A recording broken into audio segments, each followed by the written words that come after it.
ay ibinahagi ni Maha Salvador sa kanyang social media na nag-sign na nga ng contract itong si Mika de la Cruz dito sa Crown Management. Ito nga ay pag-aari ni Maha Salvador at ng kanyang asawa na si Rambo Nunez.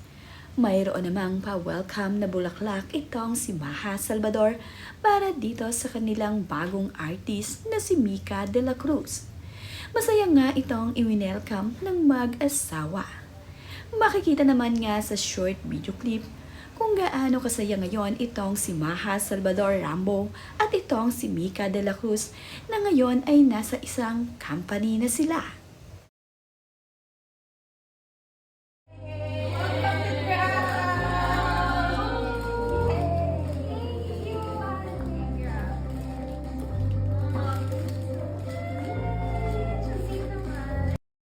Ngayon nga ay kabilang na itong si Mika de la Cruz dito sa kumpanya ni Maha Salvador at Rambo Nunez. Masaya naman nga itong si Maha Salvador at muli ngang nagbabalik trabaho na ito.